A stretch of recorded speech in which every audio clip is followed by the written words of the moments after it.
I love coffee. I drink at least one coffee per day, and usually more. I prefer to have my coffee from a real mug. I just enjoy it more.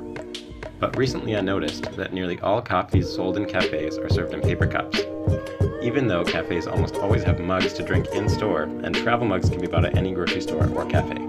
Since I was in Melbourne, the coffee capital of the world, I went out to see if I could learn some more. So how many coffees do you sell in a day? About 500 to about 600, 700 cups. 300 an hour. 900 to 1,000. And how many are in paper cups? Probably about 95%. Three-quarter. About 80% of our customers. Roughly 2/3. How many people bring their own mugs to take away? 5. Okay. 20 max. 15%. How many people use your mugs? Not a lot actually. As it turns out, people really do almost never use reusable cups. On average, cafes sold over 80% takeout cups, depending on their location and the time of day.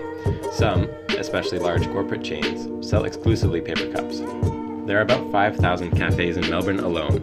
If each sells 500 coffees per day, and 80% of people get to-go cups, that's already 2 million paper cups and plastic lids used per day in Melbourne alone.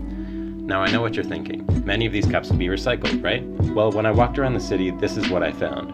I saw many garbage bins overflowing with recyclables, and nearly every bin I looked at had paper coffee cups in it. Many cafes don't even have a recycling bin available for the customers to use to dispose of their cups. Do you have a recycling bin in store? No.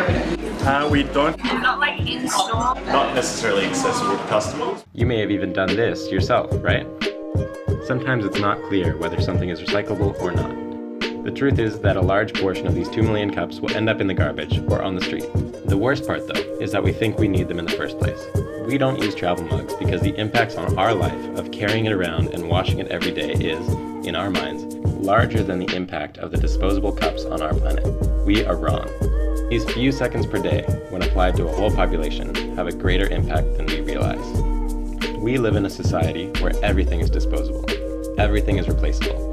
While this may feel true, the reality is that nothing is truly disposable. When you throw away or recycle your coffee cup, it's not gone, it has just started its impact on the planet. We're at a point where what we need to do is widen our frame of reference past ourselves and our lives to include our impact on the planet as a whole. I know this is not the solution to the whole problem, not even close. It is an example of a small change that each and every one of us can make in our day-to-day lives. Nothing you dispose of is gone. Its impact on Earth is not irrelevant, and the small actions you take do make a difference. While coffee cups are part of the problem, they're only a small part. I encourage you to take a second look at your life and the places where you may be able to make a small change for the benefit of the environment.